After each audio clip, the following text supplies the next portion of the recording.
All right, what is up, everybody? Welcome to another episode of the Giveaway Show. Man, we're excited that you're here hanging out with us tonight in the chat.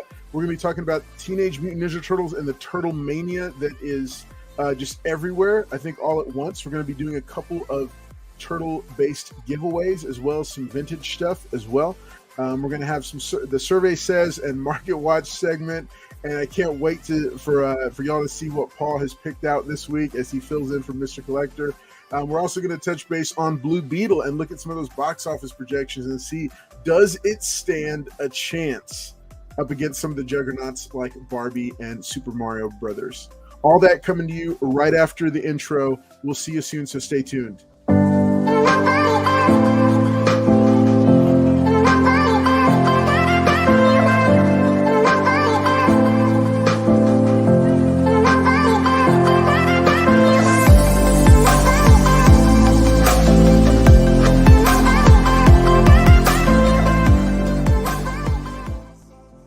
All right, what's up, everybody? Hey, we're going to be doing our early bird giveaway in just a minute. I'm going to bring Weapon X out. He's going to show you the main giveaway for the night.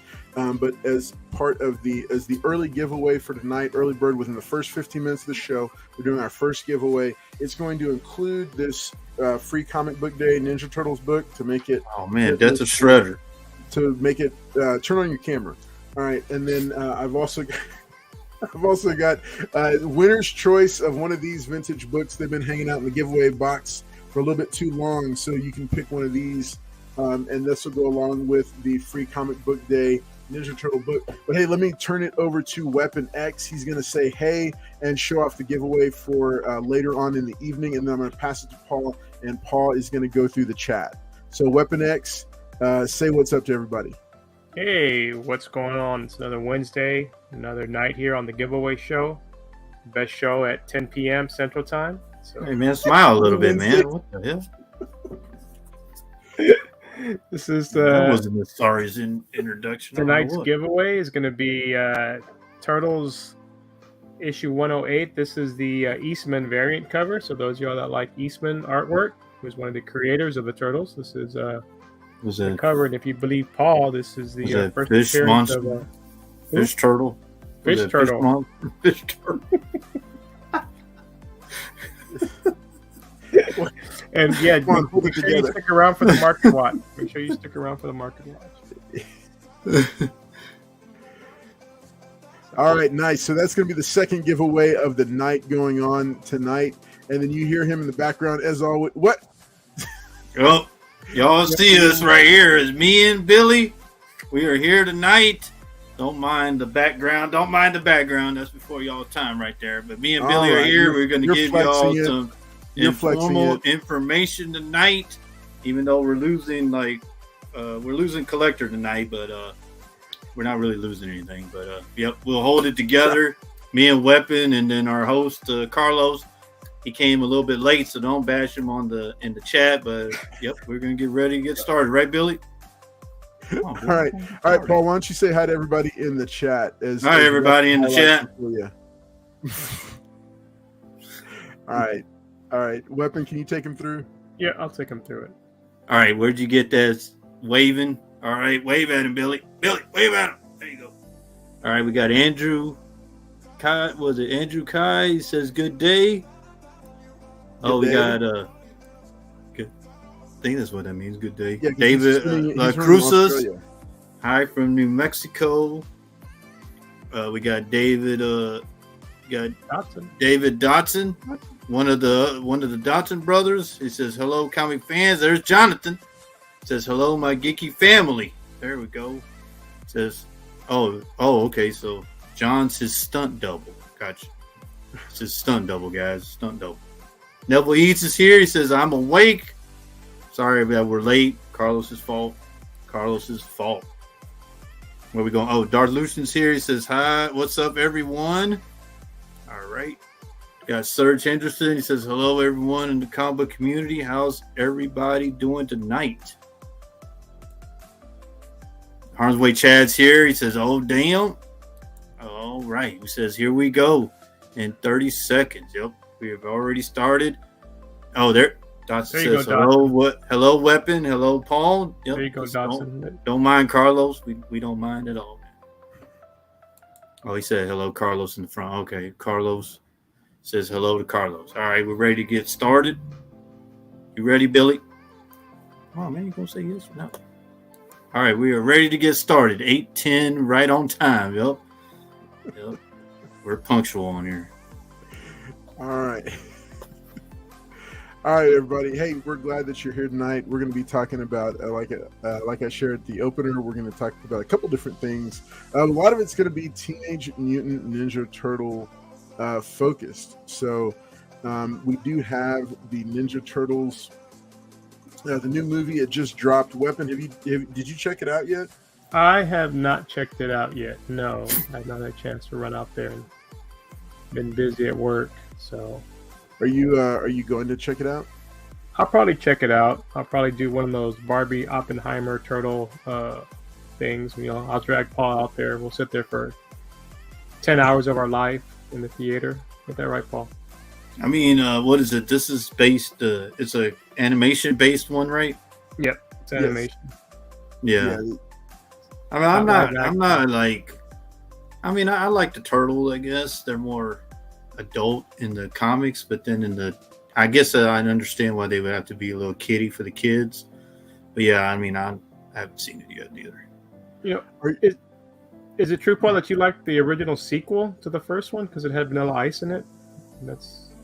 Oh, you're talking about the movies? Yeah. I mean, the movies, the live action wasn't that bad, but I mean, I don't know, it was kind of cheesy though still, but I mean, they were pretty good, but for their time. Paul, can you confirm that you actually have patterned your professional career after Vanilla Ice's? No. No, you still don't have the 5-0? No, I ain't got that. No? Okay. No, sir. All right. Hey, let's go ahead and take a look. I'm going to share this screen we got. I've got this screen pulled up with all the different cast. One of the interesting things about so they're calling it Mutant Mayhem, and one of the interesting things about it is that this one has a huge cast, a lot of different characters, and a lot of the lesser known mutants. Like when they started going through it, I was kind of like I was taken back to the 90s because of some of the characters that they were mentioning. You know, so we got Michelangelo here, and then let's see, Jackie Chan is Splinter.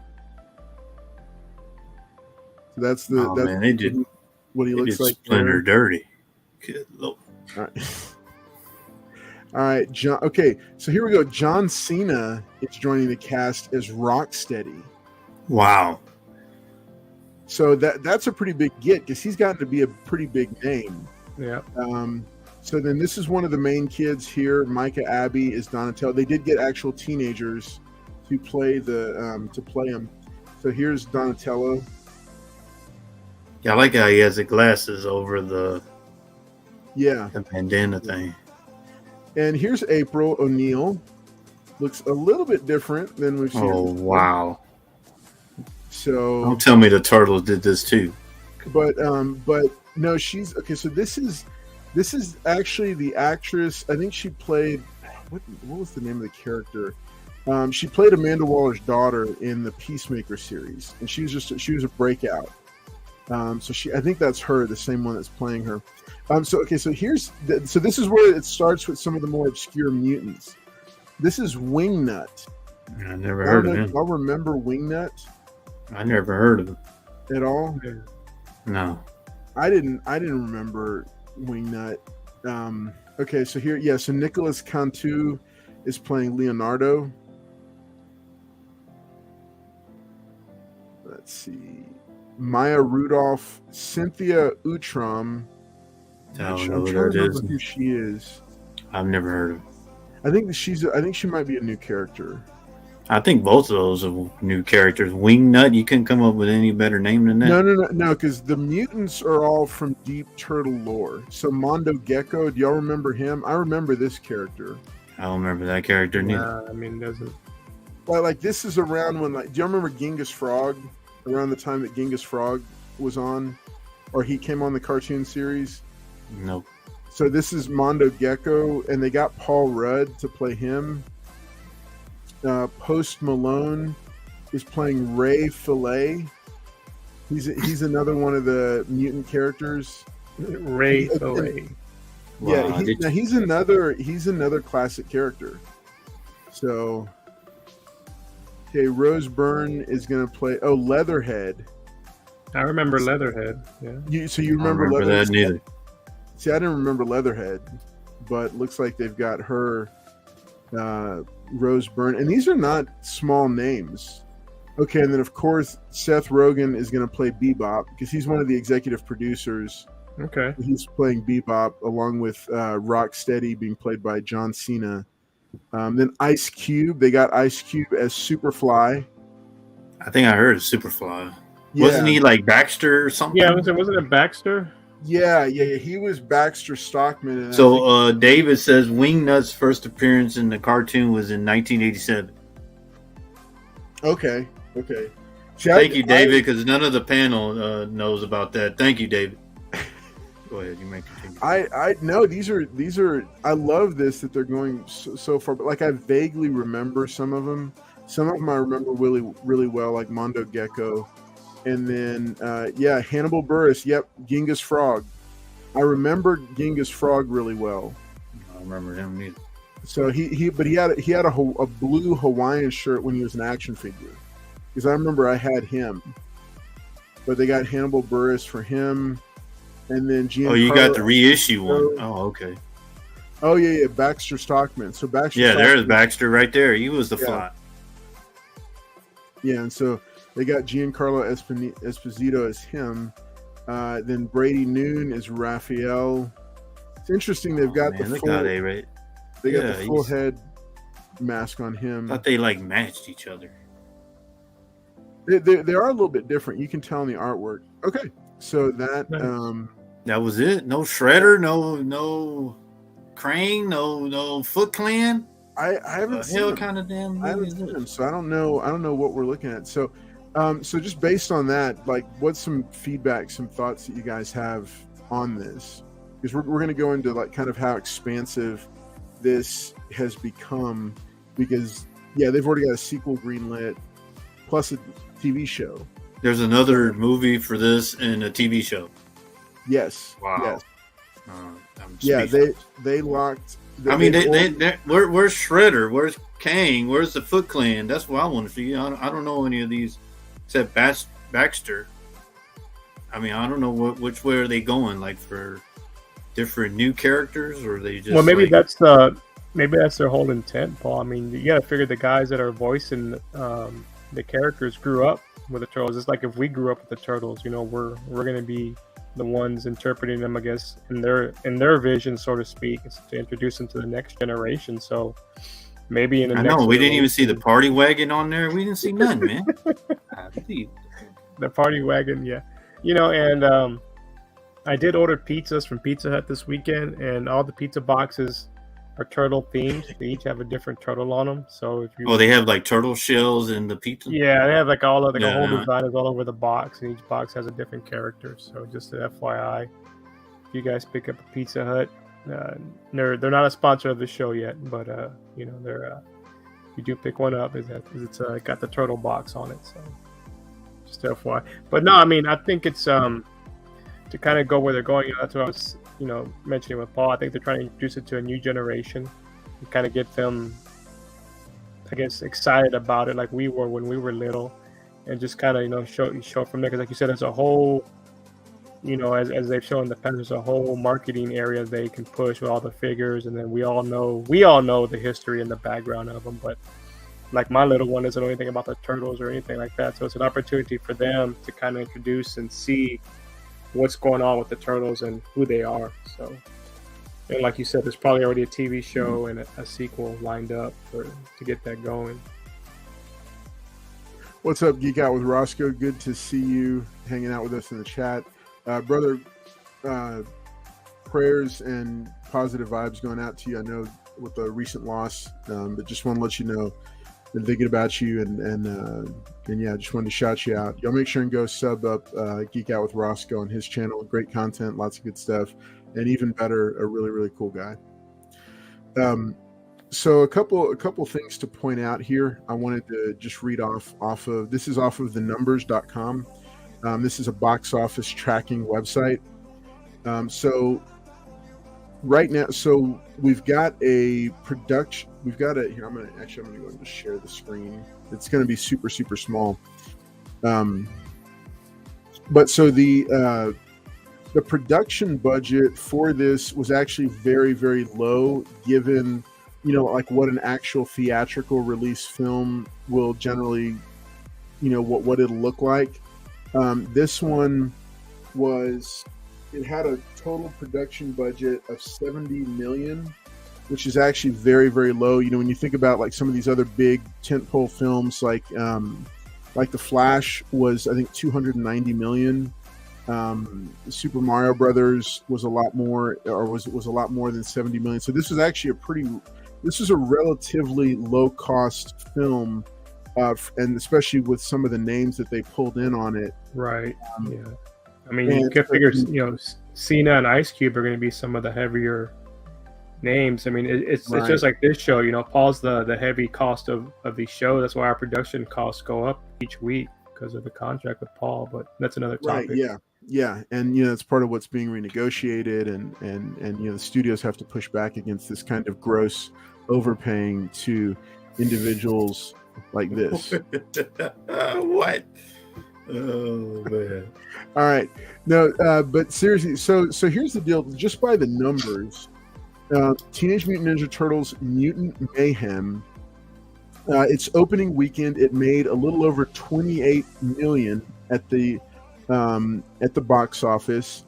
It has, with a production budget of $70 million, figure they put about $35 to $40 million into marketing it, which is usually about 50% of the production budget is what they'll put into it. They might have put more, but figure that to break even on it, they need to make about $105 million. It opened in 3,513 theaters. And it's got, let's see, what it looks like now though is it's doing all right, given the competition it's up against. Right. So if you look up here at the top, the domestic box office is currently tracking at 51.5 million. The international box office at 8.5 million. So you're looking at a worldwide box office right now of about 60 million. So it's almost within just, I think, a week or so of release. It's a week and a half of release. It's coming into its second weekend.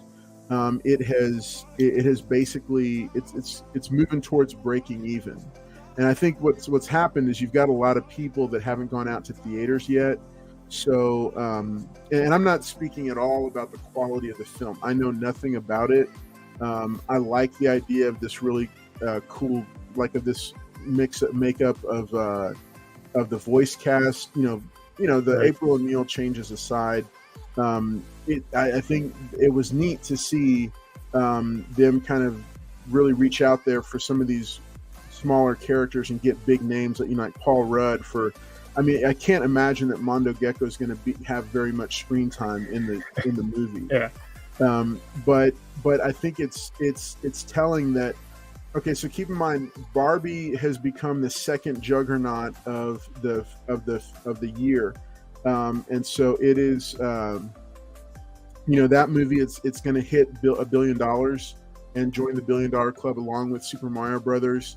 And so you have that movie that's steamrolling over everything, and then so any of these smaller films that are getting released have really stiff competition. So for this film to be moving to the point where it's going to recoup its production costs, it's doing all right. It's not doing too bad, and I think it says something about it that and I'm going to get into the ancillary revenue streams. We're not going to geek out too much on the numbers, but we are going to get into the ancillary revenue streams because one of you pointed it out. I think it was Paul or Weapon X. One of you guys pointed it out. That was me. This is just the box office, the money off of ticket sales to see the movie. The Teenage Mutant Ninja Turtles. I read online. Wait, show it again. I just want to say that I've seen, if anybody's been on social media or have any friends that are girls, y'all know that Barbie, a bunch of grown women went to go see that. So I don't even know. I don't even know if kids went to see it. It's a stunner. Yeah, it came out at like I don't think anybody expected it to do this well. Like, this is a bona fide, like you can't manufacture this kind of, because sometimes studios will go and buy tickets and buy out showings. The studio's not spending $1 billion to make this look like a winner. Okay, no. It doesn't matter whatever reason. I mean, something about. They had a girls' night out and went, and everybody wore pink, and then they went to go see this movie. Oh, that's how you went to go see it? That's what I've seen. So it's not with kids; it's with grown women. So. No, it's y'all just watch out on that. If you want to get together with your homegirls and dress in pink and y'all want to go see it, got to do it. All right, so the box office numbers look really healthy for this. So what's happened to date is that the same voice cast has been locked in for a sequel. Now, well, they haven't been locked in yet because of the actor strike, but a sequel has been greenlit. So Paramount and Nickelodeon have both said, hey, we want a sequel. And then on top of that, they've greenlit an animated series in the same style using the same voice cast. So these four kids are locked in for quite some time. They've got a nice, steady gig doing this. And I mean, what's more fun than playing a Teenage Mutant Ninja Turtle? I mean, that's awesome. And just doing the voiceover work for it. You don't even have to show up to do like the motion cap for live action. So another thing, David Dotson says Rotten Tomatoes fans gave it a 91%. Yeah, no, I mean it's knocking it out of the park. I can't go much further without giving a shout out to Southern Comic Geek. Oh man, get out of here, Mississippi. He is Paul is his biggest fan, his number one fan. Dale of Suspense, what's up, brother? Saw you connect with me on Instagram. Glad to have you hanging out with us here tonight for the giveaway show.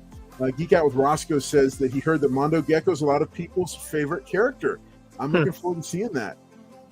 What's up, Christina Payne? Good to see you hanging out in the chat. Hey, that reminds me, hey, we need to do our first giveaway. So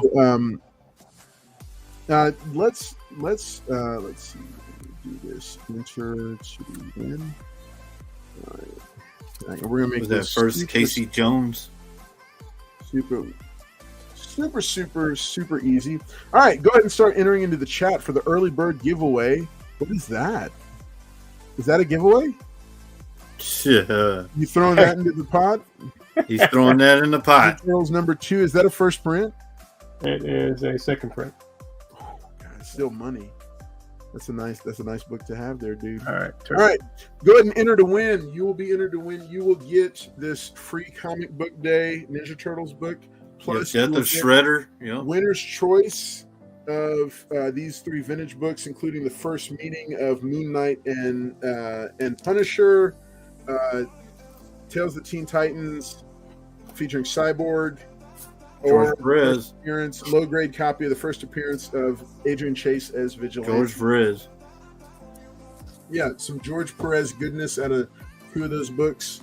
All right, so make sure you drop in hashtag TMNT for a chance to win from that, and then we'll be doing in just a little bit. We'll be doing the second giveaway of the night. Okay, so moving on with it. As I stated before, Teenage Mutant Ninja Turtles is one of, I think it's the most, or one of the top 3 most heavily licensed properties out there. So what I've heard, I don't have any specific numbers, but what I've heard is that this film had already made back its entire production budget plus advertise, like it was already in the green just from all the licensing costs, like just from the ancillary profits from the stuff like the action figures, the lunch boxes, the cookies, the licensing deal with Pizza Hut to have Pizza Hut be the official Ninja Turtle one. Oh, that's pretty cool. Is that a sticker? Yeah, it's like a sticker. Oh, that's cool. Nice. Nice. Very nice. I like that. All right. So, yesterday was the anniversary of the death of Optimus Prime. Did you know that, Paul? You didn't know that, Mississippi. Well, no, that's true. That is true. It was the anniversary. I think it's 36 years or something. So, all right. Yeah, make sure and drop that hashtag TMNT in here. All right, so chat, I'm putting it to you. Chat, what was your favorite piece of Turtles memorabilia that you owned growing up? Drop that in the chat. And I'm going to pose that same question to the rest of the panel. What was your favorite piece of Teenage Mutant Ninja Turtles merchandise that you had growing up? Could be anything. Yeah, it's a good one. Mine was the action figures. Yeah. I had a bunch of them. I wish I still had them. We sold. Yeah, I mean the same. I think the action figures at that time when they came out were pretty cool. I mean, you got to remember there wasn't that much new. It was just dominated by mainly Paul's repertoire of G.I. Joe and Transformers. And so when the Turtles came out, it was something different, and they were kind of cool looking the way they were designed. The heads and the bodies were kind of different, so you could have some fun with them. But for me, my personal favorite, it took a long time. It's issue number 1. When I came out, that was one of the goals I got. My grails, I got it, and then the cherry on top was when Eastman was here for Comic Palooza a few years ago. I actually got him to sign it and had it sent off to CGC to have it certified. So that's kind of my personal favorite. It's in the closet back there, but yeah, it's one that I'm going to keep for a while. Probably just give it to the little one when she understands that. But that's kind of my favorite. Have you tried to watch any of the cartoons with her? I have. We have watched it. She actually knows some of them. She knows it's the Turtles and stuff, but she doesn't know the history or whatever. I still want to tell her the real background of it is, this was a spoof, story, right? They're actually from Daredevil, it's a spoof of the Daredevil story where the ooze that blinds, Matt Murdock actually is what, creates the Turtles. But some people kind of forget that's where it originated from. But, damn, man. Somebody's salty. So, all right, I think it's a pretty cool thing. So if you have kids watching some of these old cartoons with kids, in grade school, it's really interesting to watch how a lot of these properties hold up. It's validating. It's kind of validating because you're like, oh wow, okay, this, because I think I've shared before that I'm watching the original series 1 of G.I. Joe with my girls, and they're 8 and 9, and yeah, the 9-year-old loves it. The 8-year-old, sure, man, that's too graphic for little kids like that. Man, what are you talking about? It's all laser blasts and nobody dies. It's like the most sanitized war story of all time.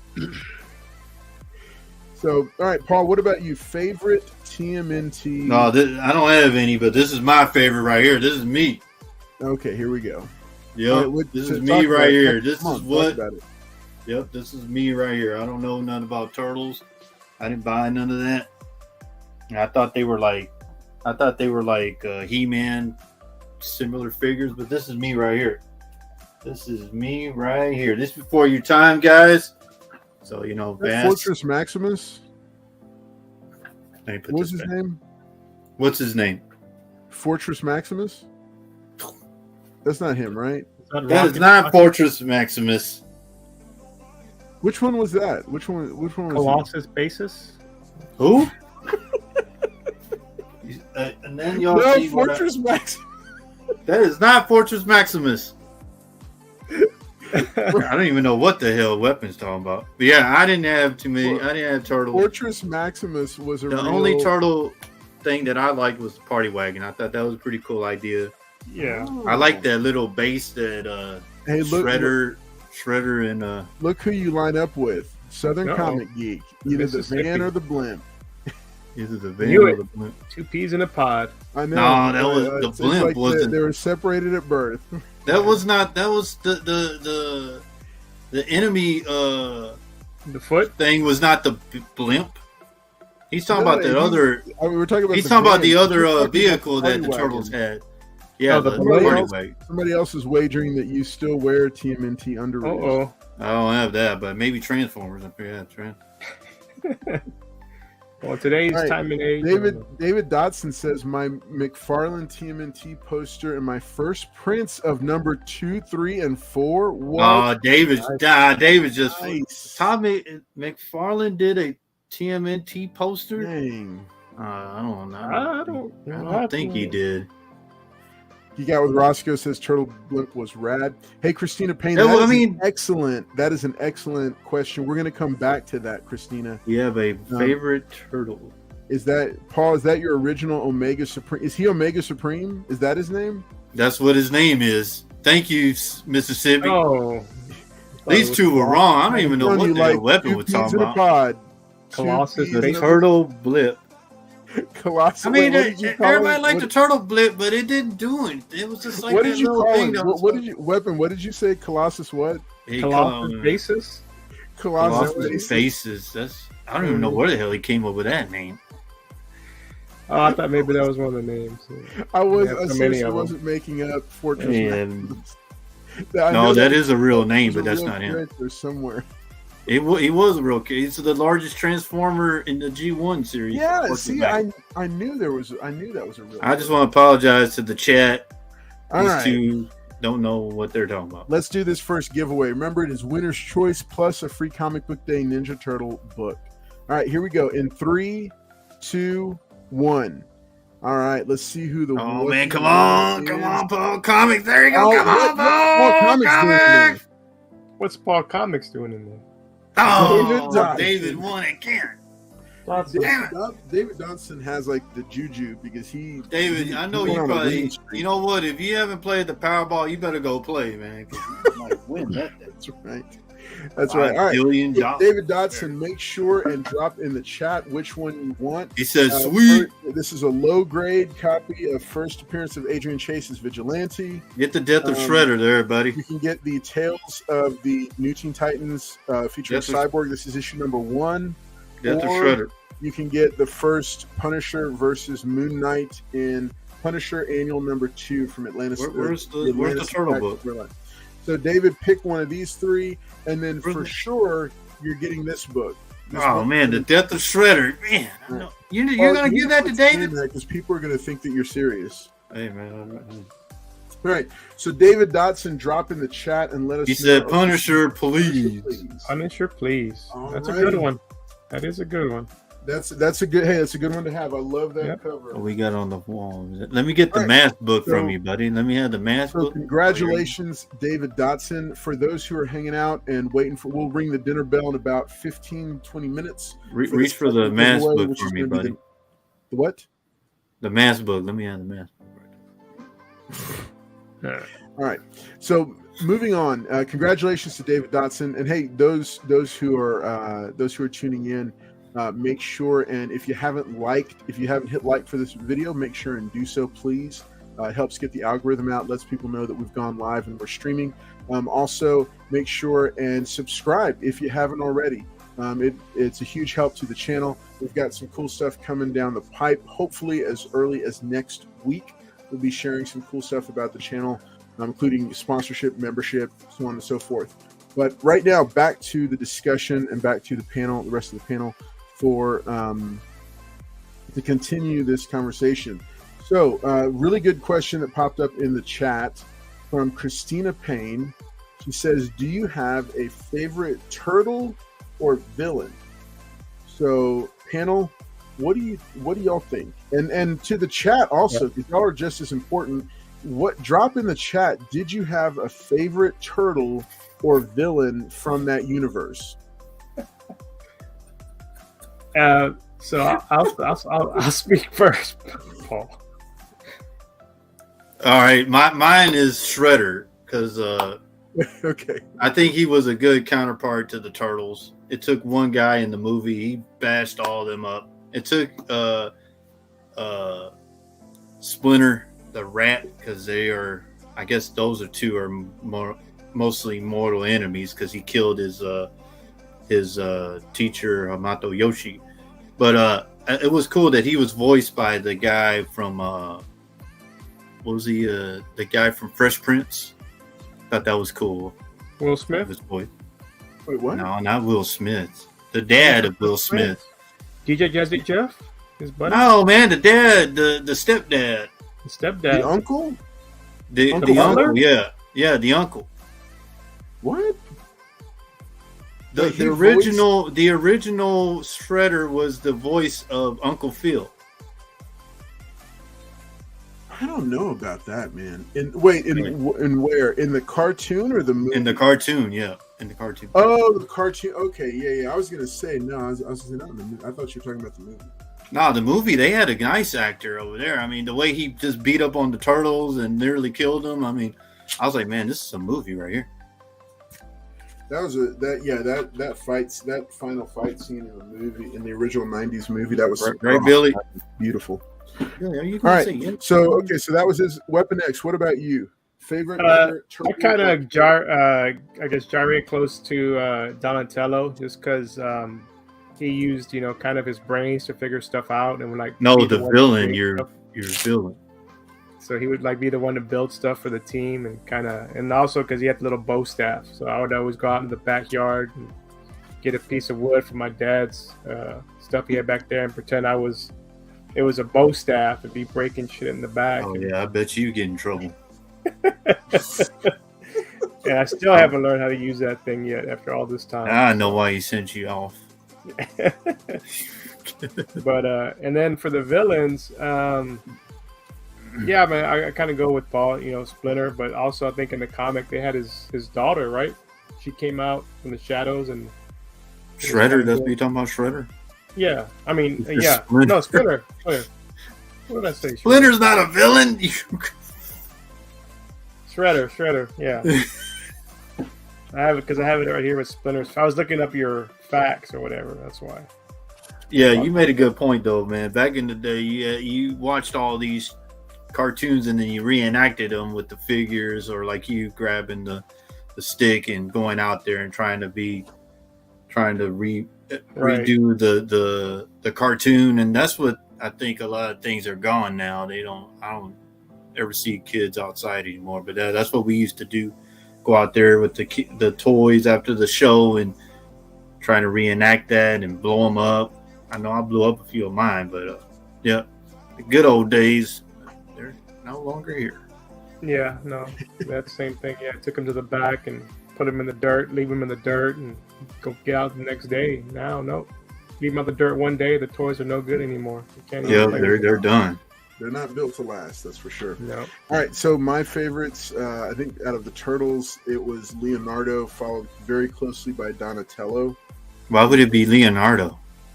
Because he's the leader. Your background, I thought you were Michelangelo. No, Michelangelo. He was just kind of too funny, and I'm more serious. So I think Leonardo always appealed to me. As far as other characters, Genghis Frog was a favorite, even though he was a good guy. As far as villains, I mean, how can you really say anything about how can you say anybody other than Shredder? Really, because he's just he was the de facto villain, and he wasn't just a top tier Ninja Turtles villain. He was a really good villain, when you compared him up against other great cartoon and comic book villains. So, okay, hold on now. Now you're going too far a little bit. No, he was a good villain, man. He was a really good villain. He had a great tie to the Turtles. He had a great story, great background, everything. Let's see what the chat says. Okay, so Southern Comic Geek says Michelangelo, favorite turtle, and Krang in the android body. He was a cool, creepy looking villain. Vanilla Ice is my favorite turtle from the second movie. Vanilla Ice. James Avery. I knew that was coming. Michelangelo, especially when playing the 4-player arcade game. Yes, that was a classic. Southern Facts. Pizza for everyone, says Christina Payne. Wolverado says we all had a bow staff that was later used for the piñatas. True. That's true. That's true. Carlos, I IG'd a picture of the poster I have. I'm gonna take a look. I'm gonna take a look for it and see if I can find it here in just a second. Oh wait, McFarlane did the poster. Wow. Yeah, that sounds like a pretty serious one here. Let's see, David Dodson. Okay. Oh wow. Okay, yeah. Wow. Okay. So I'm just going to show that. I'm going to hold this up because I can't download it on my actual computer here. I'm just going to share this via this. Check that out. Damn, it was McFarlane. I know. Look at that. There's some glare in the picture, but yeah, that's a pretty sweet poster. I like it. That's very cool. Very cool, man. Thank you for sharing. He said Donatello from the original comic from 1992. Wow. Damn.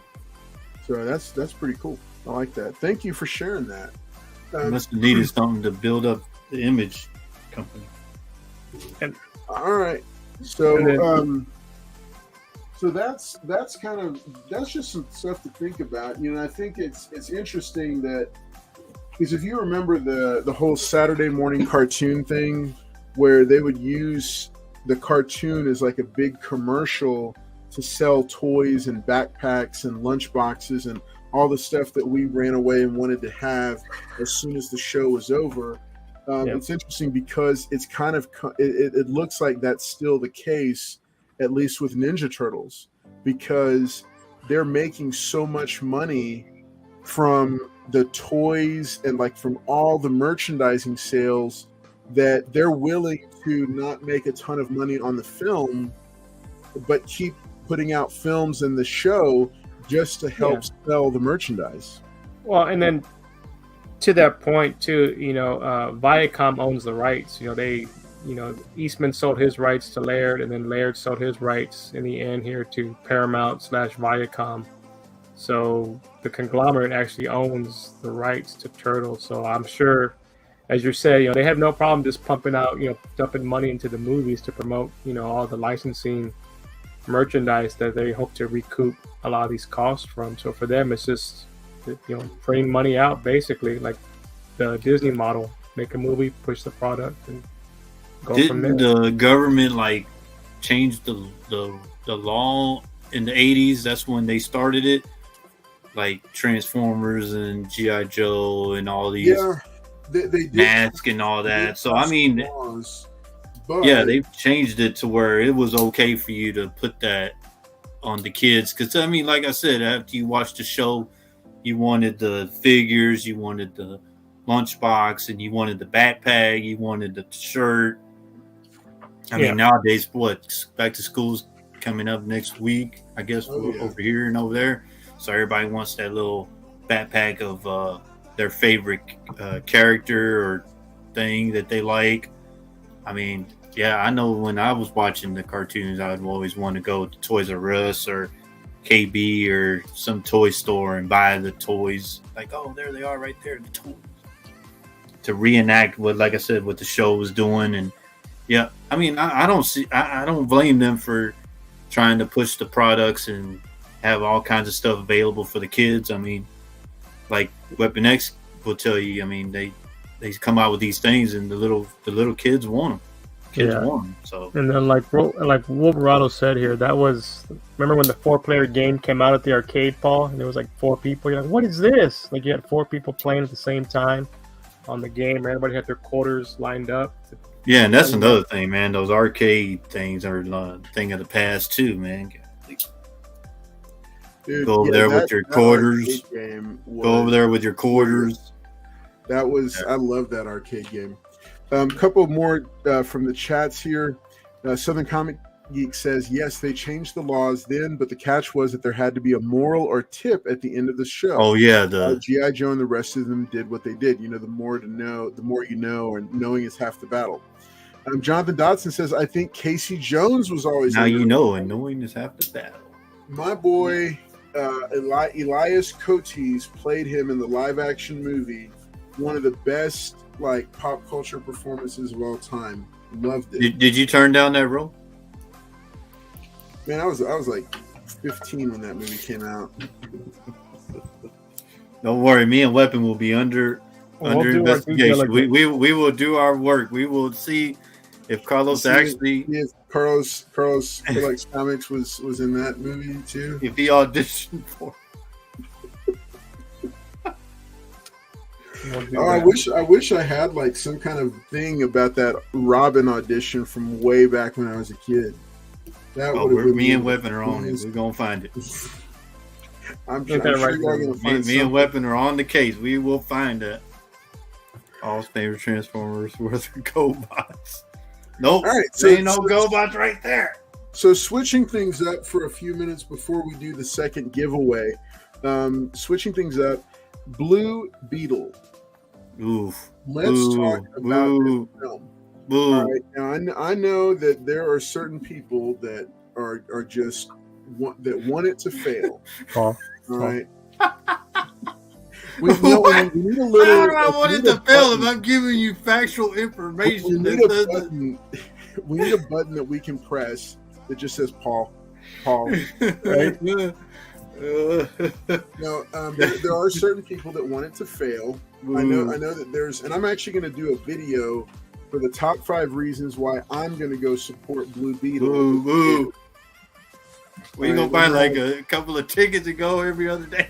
Y'all gonna see Paul looking like a hostage in that video, reading off of a cue card what I told him to read. all I gotta say is that when Blue Beetle comes out, you just listen to me and Weapon and definitely Collector, because Collector's been it ain't even come out yet. But if y'all want to hear the perfect way of a movie, y'all just listen to Carlos. But me and Weapon and Collector will give y'all the real review of Blue Beetle. No, I mean here's the thing. I was looking forward to the Flash movie, but I am more than willing to be honest and tell people it was absolutely not what it could have been, should have been, and what I had hoped it would be. Yeah, me and Weapon were upset. Me and Weapon were upset you weren't in it, but we have the deleted alternate scene, and we're good now. Oh gosh. But yeah, that being said, I really have high hopes for Blue Beetle, and I was just talking to somebody the other day, and they didn't know that I was a big Blue Beetle fan. They barely know that I'm into comics. I don't think they even know I have a YouTube channel. And they were like, they were saying, "That's not true. Come on now. No, this is 100% true." They didn't. Hold up. They didn't know you had a YouTube. I mean, I think he knew, but like, he doesn't watch or pay attention to it. I don't even think he subscribed. But look at what you got Weapon doing. Look at Weapon. He don't believe you for a second. He said, "Hey, what do you know about this Blue Beetle?" Because he knew I kind of am into comic books. I think that's the extent of it. He said, "What do you know about this Blue Beetle movie?" Because I watched the trailer, and it actually looks pretty good. It doesn't look like other DC movies. It almost looks like a better movie, like a Marvel movie. And I said, you should go see it, and you should take your kids to go see it too. And that's what I'm going to do as well, for multiple reasons. But above all, because I think it's actually going to end up being a good movie. And I love, I know that there's some people that got upset about the whole Batman is a fascist line, but I love that because I think in every Hispanic family, there's that one crazy uncle that says the most outlandish things. And yeah, I mean, I have that uncle. He's not named Rudy, but I have that uncle. I'm not going to say his name. But he says stuff like that, and I cracked up when I saw it because I got that was like my uncle, who at the family gatherings, always says the most outlandish, like most super, Sponsored by the Blue Beetle movie. Super. Go ahead, sir. Right?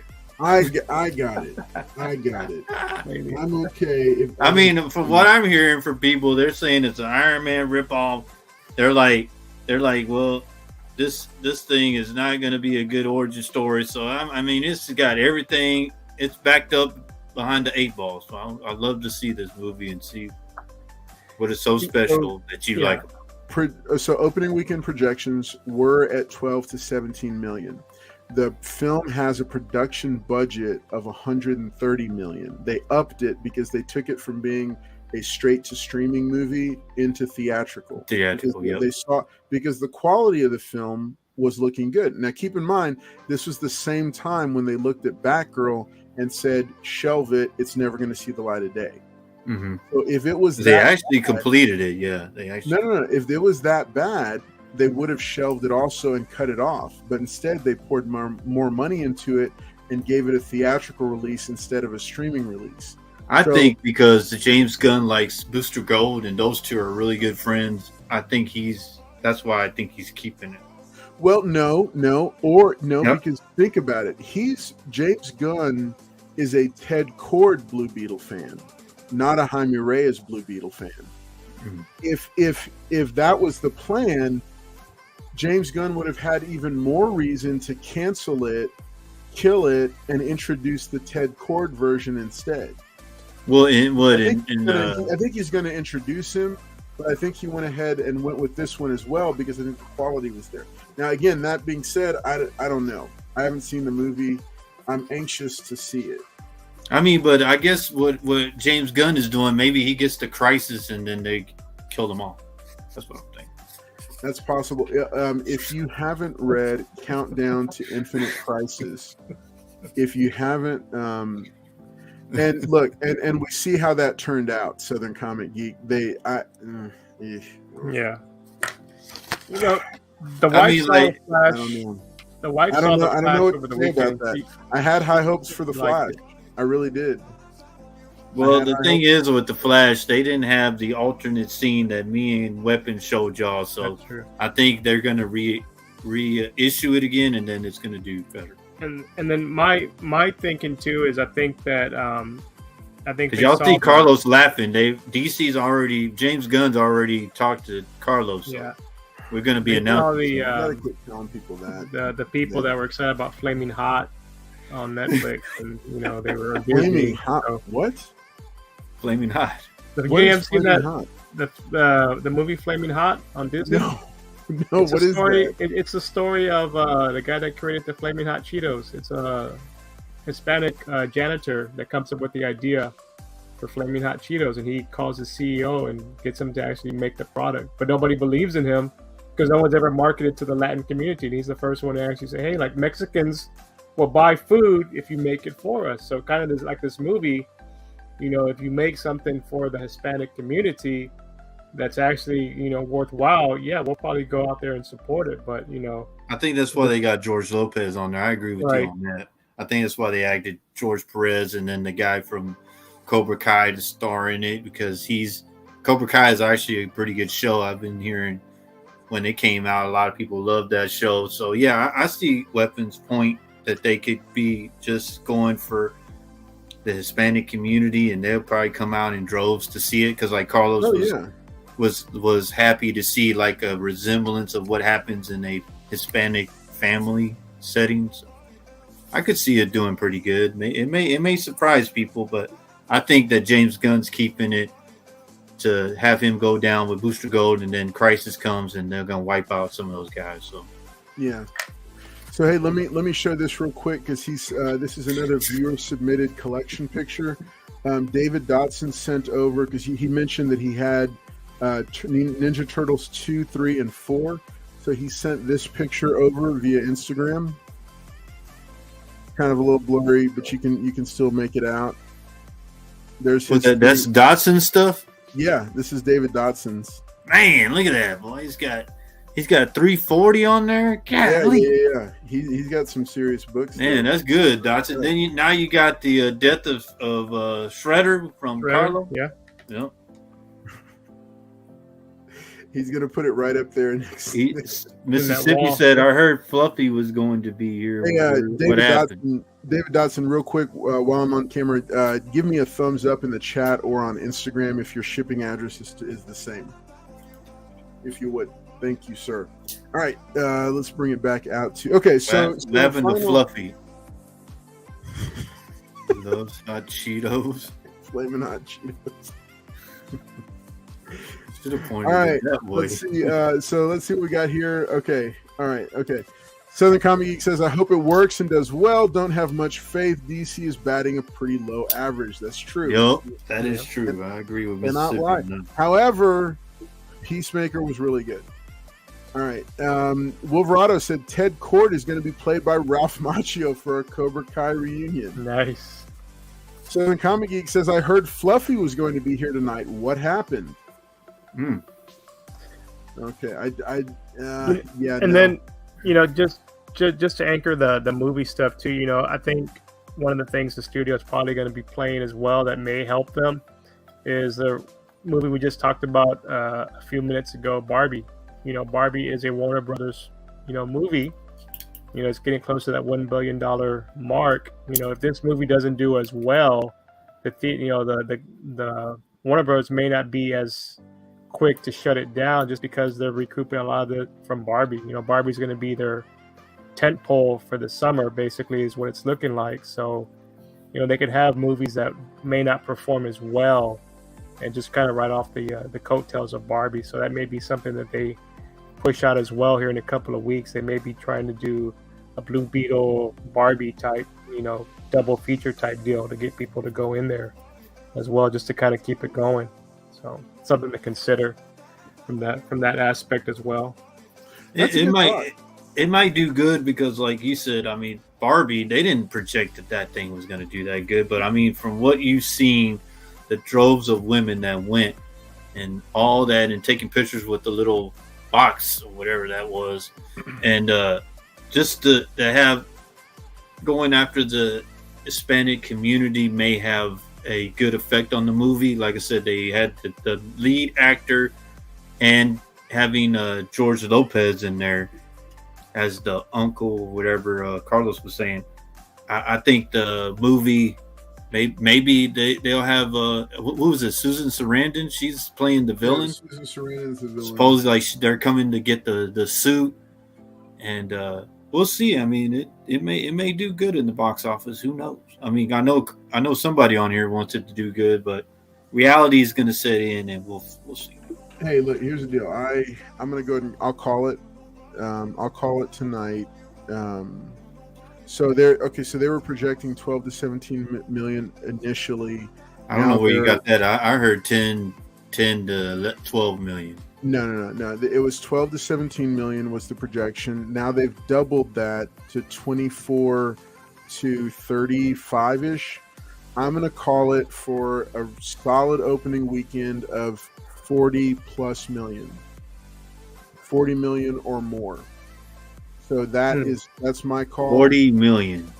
Yeah, that would be a very to me, just kind of considering numbers, that would be a really healthy opening weekend for it, considering the landscape, considering everything else. To me, if it hit 40 million, that's a good solid number. It's not as high as I'm sure they would like it to go, and I'm not saying that's the highest it'll go, but I think if it breaks 40 million, it's a pretty, then it's doing all right.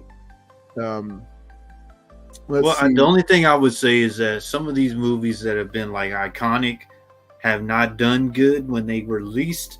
So I see what Wolverado's saying. It may not do good, yeah, but then it may have legs to where they're like, oh, this thing is an iconic movie. Yeah. We're going to get to Wolverado's because that's a really good point that he makes, that a lot of the Hispanic audience is going to wait for it to it's going to grow, and word of mouth. Remember, that's why Barbie has stayed so strong, is because word of mouth is still the number one best marketing tool that you can have on your side for any kind of content. People talking about it and talking about how good it is always going to be a good thing, and that's always going to matter more than no matter how much money you spend on flashy trailers and posters and all kinds of other stuff. Real quick, so Darth Lucian 88. Yeah, this is a neat piece of news. Gal Gadot is still going to be Wonder Woman. She's said publicly that she's meeting with James Gunn and Peter Safran to redevelop, after the actors and writers strike, they're going to redevelop Wonder Woman. It'll essentially be a soft reboot using the same actress. Jonathan Dotson says, I want Marvel to make a Night Thrasher movie, the most 90s character of all, with his rocket-powered tactical skateboard.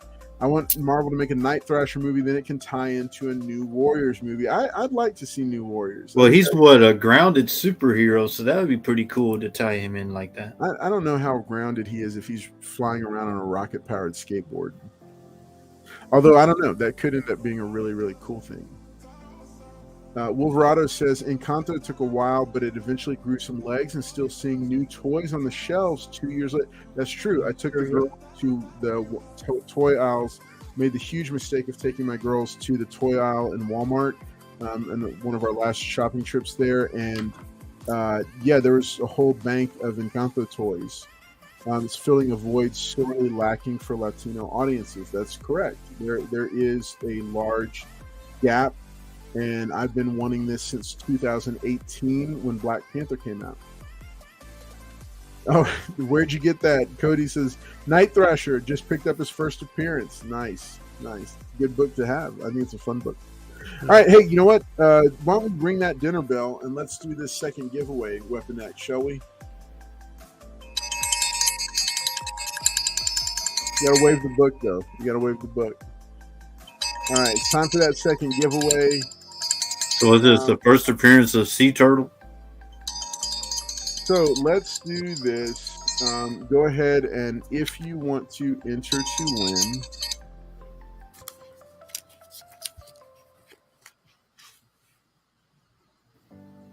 and then we'll amp it up too. I'll throw in another book here just so you feel like you. And anything from the bag, huh? Yeah. That ain't turtle related at all. It could be. I mean, they're both they both fight at night, so you know. That's what's his name? That was at Wilkerson. All right, there you go, folks. Hashtag Weapon TMNT. That is what you want to enter if you want a chance to win this this first appearance Teenage Mutant Ninja Turtle book. With what was it? Wolverine versus, what is it called? Wolverine versus Blade. Wolverine versus Blade. Nice. The guy that did this, man, he makes JT look small. Yeah, he does. I'm surprised.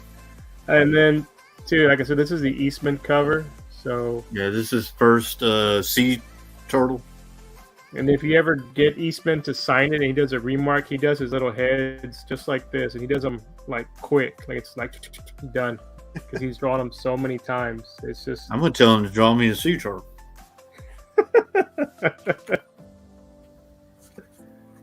Paul, don't think that I don't see you slipping your entry in on these. Hey man, I'm in. I like these. All right, so make sure, it's weapon. It's hashtag Weapon TMNT. That's going to be your chance to win this. We got a few people entered, not a lot. So make sure you got good odds to win this one. So hashtag TMNT. And he did the interiors for Wolverine versus Blade too. Nice. That's the regular cover. Yep. And then y'all get a chance to win the Sea Turtle.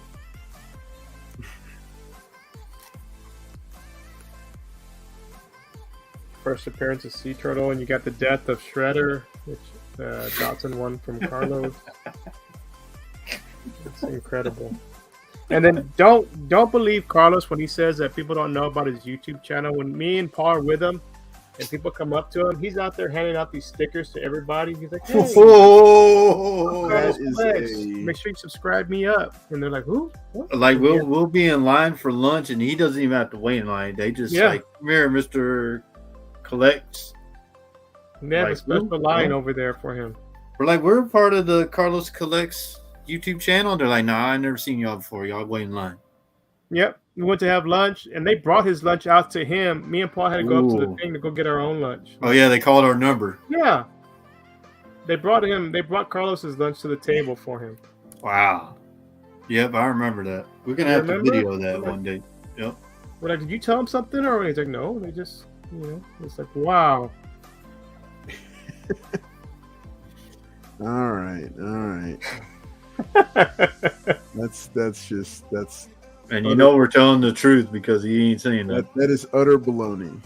No. People don't know. Look how he's turning away from the camera. Look at. All right. Hashtag weapon TMNT to win these books. We got Paul Comics. 12 entries. Really good odds. All right. There you go. Nice one, Mississippi. Nice one. Only YouTube superstars do collecting seminars. Oh gosh. At Comic Con, You want to know what the best part of that was? Seeing Paul's face fall when it was standing room only in that room. No, well, Collector That called was me. He's great. like, I loved it. Collector called me. He's like, hey, are you coming to the Carlos Collects How to Collect Comics? I'm like, no, I ain't gonna learn nothing. Where am I gonna go? Say, man, you want to be here? I walk in there and Carlos has a smile, and then there's people everywhere. I'm like, are they in the right room? No, I seriously, I also thought some of them were lost. No, and then that one guy said, there was that one guy who said, yeah, no, my daughter's in the cosplay. Oh yeah. Store, so I sat down and he was the only one. All the rest of them actually wanted to hear the content. Yeah, they said that they went online where Weapon showed y'all. They went online and saw that it was that day at that time, and they showed up. No, there was only one person that said, yeah, well, I came to relax here, and my daughter's in the next room or something. Yeah, he was killing time. I was over here just killing time. He was killing time, but he enjoyed it, though. He had a good time, and he had some good questions, too. No, and here's the interesting thing about it. Also, the convention staff, they came in twice to make sure the count was right, because they got the count, and they were like, no, what? No. And they came back and checked it again to make sure, and they were like, oh, wow. Like I saw the guy doing the second count was like that, looking around. If you want to know what a superstar looks like, you just see this guy right there. He's like, yeah, I have my YouTube channel and this and this and that. He's all, I did not. I was not dressed up. He was handing out his little pamphlet things, and I'm like, who the hell's gonna read this? I gave outlines out. That's what you do. And then he gave out stickers. He said, come to my channel where you will learn more stuff on here. And I was like, oh man, we lost him, guys. Oh my gosh! All right, we lost him. Okay. All right. So anyway, hey, we got that. Make sure and do that hashtag TMN or weapon TMNT in order to have a chance to win. All right, weapon, you can put them down now. All right, it's hashtag weapon TMNT. Make sure that you enter to win. You still got just a couple seconds to do it, and then we're going to do this giveaway. I'm excited about it. The guys are all getting a laugh out of that. Paul's coverage of the convention. If y'all want to know, go on my IG. I do have a video of him passing out stuff and telling people to turn your phones off, be professional, and sit up straight and all that. I was like, man, what the hell? I'm back in school. Who wore the suit better, Carlos or Southern? Oh, you mean like who didn't get arrested? Man, I think Carlos wore it better. Nobody wears a sport coat better than Southern Comic Geek. Yeah, just Mississippi got banned from Texas wearing that.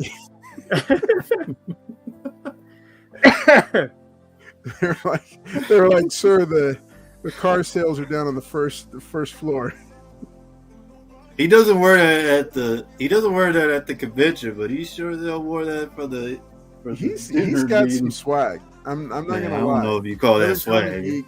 He's got all the T-shirts and the outfits and everything. He's got a big wagon, guys, and if y'all don't get out of his way, he will run you over with the wagon. Yep. He does. They called me three times at the show. There's a crazy wild man with a wagon. It's 11 minutes after. We've been going for a while now. Let's do this second giveaway. Hashtag weapon TMNT. Just a couple more seconds. If you haven't entered to win, make sure and do so now, because I'm going to roll it in 3, Come on, 2, 1. Comics. There we go. Here we go. Come on. There we go. Let's see who's going to take it home. There's my name. Come on, it's gonna come up. What? Jagular. Nice. All right. Wow. Congratulations, Jagular. It looks it's a brand new username. Haven't seen it before.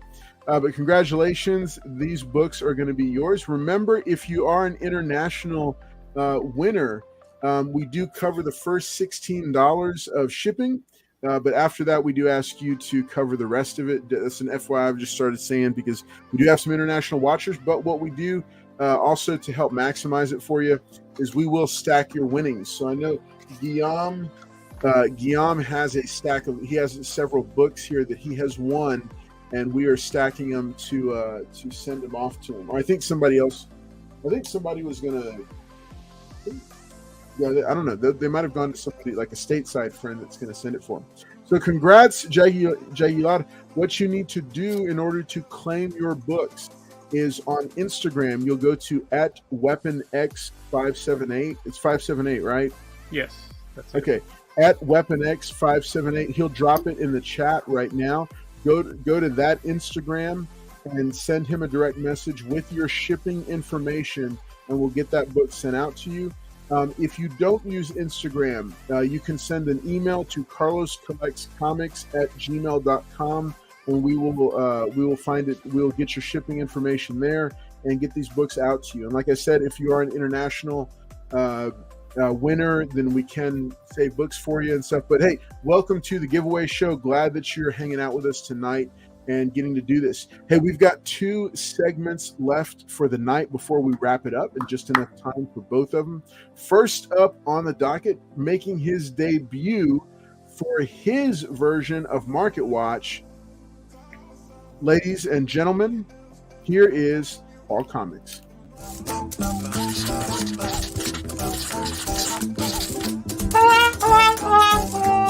Woman, make me a sandwich. All right, guys. Y'all, Market Watch. How does he do it? Market Watch. I got these books right here. Oh, yep. Nobody cares about Miles. Let's put those away. All right, these are my picks for Market Watch. I got G.I. Joe #1. Nice. First print. But, so Robert Kirkman has got the rights, I guess, and started doing a void, which is going to have this and this together. So my next one would be this book. Bill Sienkiewicz. This is Transformers #1, newsstand. First print. There are multiple printings of these books, but I picked up the first print. So, like I said, these are 2 good ones that I'm starting to pick up again, because I guess they're going to do a movie type from the post-credit scene, that they're going to do Transformers and G.I. Joe together. And also Robert Kirkman has picked them for the comics. So these are the 2 that I've picked up, that I am picking up. Nice. And also the one I have started picking up again is this version of the black suit. They are speculating that Tom Holland will wear this black suit. But, yeah, this is another book that I've been picking up. It's Direct, 1984. I've been picking these up. Yeah. Nice. So those are the ones that I have. And so Paul, if y'all do want, y'all can pick up the Miles. But nobody cares about Miles. So second print, first print. All right, hey, Paul, so real quick, going back to the G.I. Joe and Transformers #1, do you have any like pricing information, like maybe what you paid or what you think people should pay for them right now? I don't know. I was waiting on Weapon to show me some data points, but I just picked these because, like I said, they're revamping the whole series, so they've been shooting up. But I think near mint, if you find a near mint, very fine. I think they're going for like $80, 100. Yeah, I'd say around 100 plus for. But y'all be careful. There are multiple printings of these, so y'all make sure check inside the book.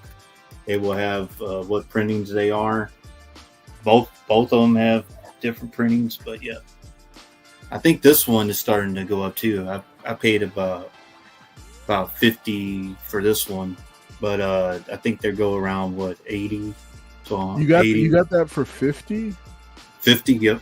Wow. Okay, that's a really good price for that, because that's easily. I thought it was like an $80 to $100 book. Also, Yeah, both are like 80 to 100 and like started going up. But I've been picking them up. But like I said, because of the new Image book that's coming out, there he's going to cross them over, and the movies, they are going to have a G.I. Joe Transformers, which a lot of fans have been wanting for a little while.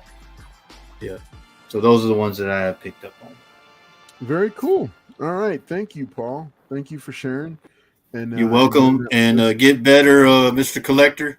Mr. Collector is not feeling well. He wasn't able to come, and yep. Right, Billy? Yeah. We wish the best to Mr. Collector. He's going to be out this week and next. So, Mr. Collector, we hope you do get to feeling better. And Paul, hey, thank you so much for filling in and doing the Market Watch segment for this week. Hey, no, and seriously, we give Paul a hard time, but Paul does know a lot about what books are hot and trending. So you can see kind of the books he's selling. You should pay attention to. Even if you've never heard of it or haven't thought about it, pay attention, because he's generally a little bit ahead of the curve. Wolverado says, I got my Transformers 1 from a 50-cent bin at Half Price Books 2 years ago. 2 years ago. Nice. Wow. Darth Lucian says, Void Rivals. That's right. It is Void Rivals. Okay. All right. Let's do it. So, he's on cover price. All right. Yeah. So for the Transformers, the highest 9.8 sold back in 2021 for $3,000, and currently the last sale is $1,500. So it's on the dip if you base it off of that. So like Paul's saying, it's a good time to kind of pick it back up. You see the difference in 9.6 and a 9.8. What is a 9.6 going for? Yeah. $392.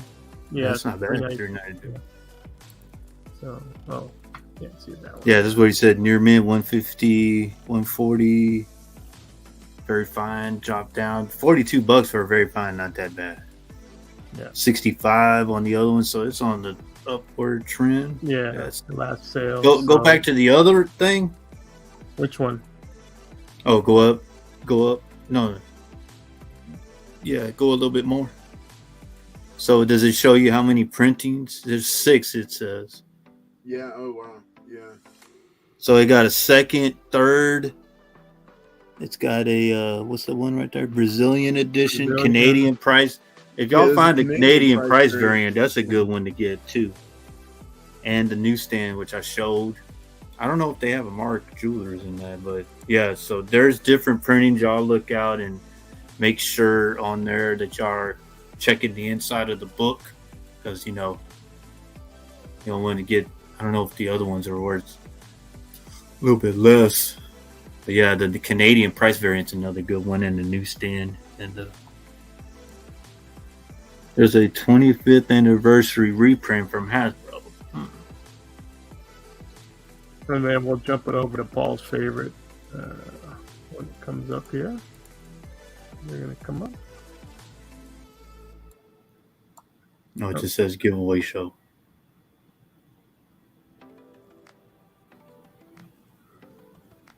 There it goes.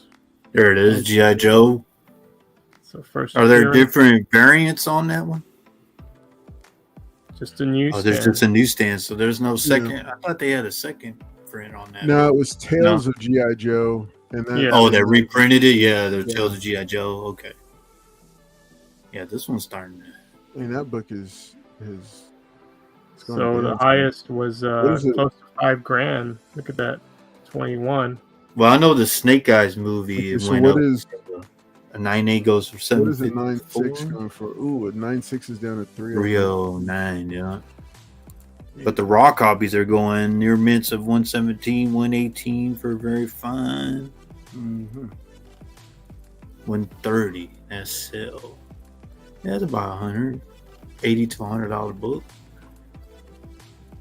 So yeah, so like Paul's saying, definitely go out there. I mean, they're people kind of forgot about these two books, but like I said, with the introduction of Void Rivals, they're starting to heat. Yeah, and the post-credit scene where they're gonna connect Transformers and G.I. Joe, and these are just 80s properties right here.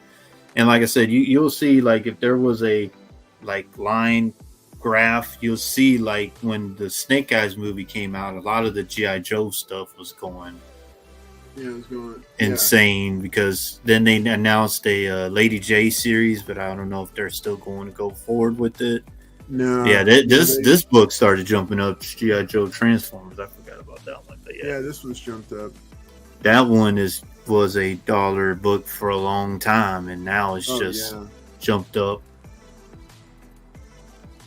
But what's cool about this series right here, it ties into the Transformer thing, because Optimus Prime had died during this series. I don't know if it ties into the G.I. Joe comic, but it's something that people have been wanting for a while. Yeah. Let's see.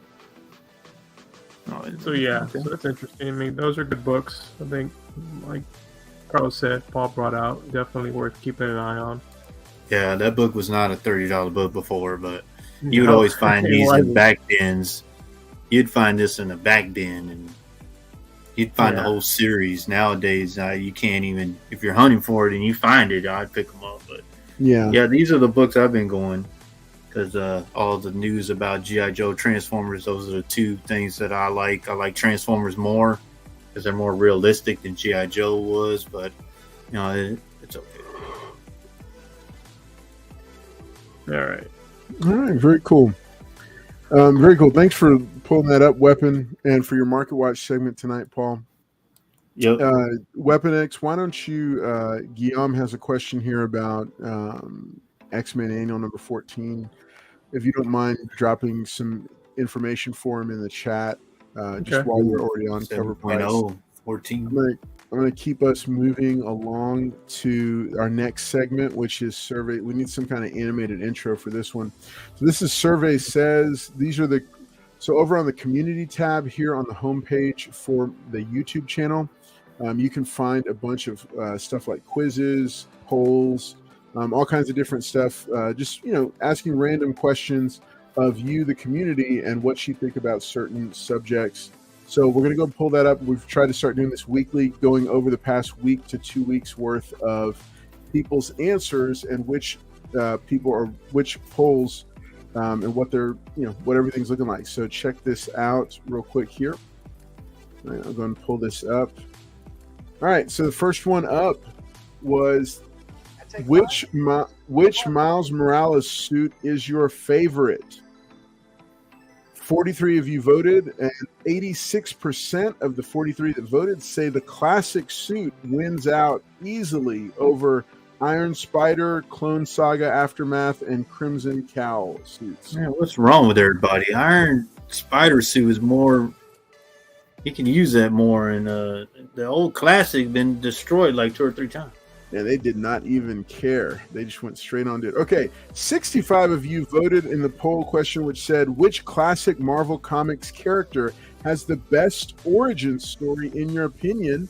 65 of you voted. 45% said Spider-Man, Peter Parker, followed by 26% saying Captain America, Steve Rogers, and then 17% the Hulk, Bruce Banner.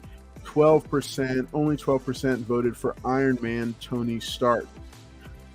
Which of the following, preceding that, 52 of you voted for which of the following DC Comics characters has the best origin story in your opinion? 48% of you said that Batman Bruce Wayne has the best origin story, followed by 33% for Superman Kal-El, and then 13% for the Hal Jordan Green Lantern, and then 6% for the Flash Barry Allen. The Flash gets no love whatsoever right now or in the theaters. Which of the following classic Spider-Man villains is your favorite? 63 of you voted, and 48% of you said out of the 4 that were provided, Kraven the Hunter was the clear winner, followed by Rhino at 25%, Morbius at 19%, and Vulture at 8%.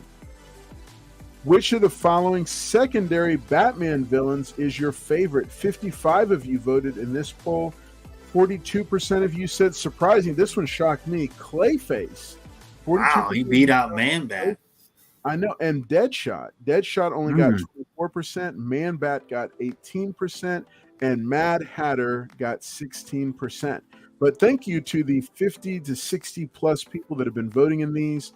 You can always find these on the community tab here on the Cross Collects Comics YouTube channel. And then this is the last one. Which of the following new Spider-Man characters is your favorite? 54 of you voted for this. Overwhelmingly, 61% of you, that's over 25 people, said that Spider-Punk is the favorite new character, followed by Spider-Rex at 22%, Spider-Boy at 13%, and Spider-Weber at 4%. Let's see. Okay, yeah, here. Which of the following heroic teams would you want to lead into battle against Skeletor and his villainous horde? The Masters of the Universe villains. Overwhelmingly, 55 of you voted, and 64% said the Autobots was who you'd want to Damn right. That's what I'm talking about. This is against the Masters of the Universe. I don't even know who the hell voted for G.I. Joe. Carlos voted for Mask. Followed by the what? You voted for You Mask? said you voted for Mask. I was the one person who voted for Mask. 29% said G.I. Joe, 5% said Silverhawks, that's harsh, and then 2% said Mask. I mean, what do you think? They were going, man, Transformers, baby. That's what it is right there. I know. It's a pretty strong Transformers. What I do think is that Paul went in and got a bunch of bots to vote for Autobots. Oh, man. Wow. All right. Lastly, which of the following villainous teams would you want to lead into battle against the heroic G.I. Joe team? 40 of you voted for this one, and 45% of you, or more, 20 of you, said that you wanted to lead the Decepticons, followed by the Injustice League at 33%, TMNT villains at 15%, and the Masters of the Universe villains at just. Oh yeah, this is a good one too, boy. All right. So this is, like look at that, Optimus Prime. Look at that, he left it go, boy. No. I mean, we've covered that 2 weeks ago. This was the Which 80s cartoon team leader would you most want to lead your team? Yeah, well then I don't even know why y'all voted for He-Man or Duke. I'm impressed. Optimus Prime. Mask got 4% of the vote because that's more than one person. That was you. That was you that voted for all that. It was not. That was you. I'm so serious. I generally don't vote in the polls because I don't believe that he votes. So make sure and check it out. It's on the community tab here on the channel. You go to the homepage and you scroll over to see community. And hey, if you haven't checked out the homepage, make sure and do so. I try to keep it organized and clean. Here we've got this week on Cross Collects Comics. Every week I update this playlist at the top, which is the videos that are the focus of this week. Then we've also got Monday Hauls Live under that, the giveaway show. Man, look at Mississippi right there. 80s cartoon top 10 lists. There's more to come. Marvel top 10 lists, DC top 10 lists, Star Wars top 10 lists, my story-centric top 10 lists, comic collecting for beginners, creator interviews, and new comic reviews, plus friends of the channel. These are other channels that you should be checking out. Quite a few of them have actually gotten. Look at that, multiple paws right there. That's the best video ever. So, all right, so let's take a look here. Okay, so Weapon X says X-Men Annual 14 is pricing about $50 USD for a graded 7.0. Thank you so much. That helps me. Guillaume says Mask is so cool as toys. Yes, they were fantastic toys, and I think story-wise they'd be a perfect spin-off of a Transformers and G.I. Joe crossover because it's transforming vehicles driven by soldiers. So how can you go? I mean, I don't know. How would you have a car with the doors open and you're just like with the steering wheel flying. I mean, it doesn't make any sense, but okay. If you're strapped in, it totally works. If you're strapped in, it totally works. Yeah. If you got a 5-point harness, you're good to go. Totally. If you have a 5. All right. All right. Hey, thanks so much for everybody for tuning in tonight. I'm going to bring it back over to the guys in just a second. Make sure you hit that like button if you haven't already. Make sure and subscribe if you haven't already. So I'm going to send it over to Weapon X to say final thoughts and shout outs. Weapon X. Hey, no, thanks for having me on. Like, it's been another crazy week, but we got through it. Thanks for everybody that joined us tonight. You know, we got a good discussion, some turtle history, reminiscing back in the day. You know, I'm sure some of y'all want to beat Paul with that stick after his market watch. But, yeah, no, thanks for watching us. Like I said, catch Carlos on Monday as well for his Monday hauls. And we'll see you guys next week as we get closer to the Blue Beetle. Nice. Oh, no. All right. Next up, Paul. All right. Appreciate y'all tonight. Yep. I got a lot of messages, positive messages from everybody saying the great market watch, not like the ones that we're used to and not getting any information. That's what I'm here for, to give you all the information.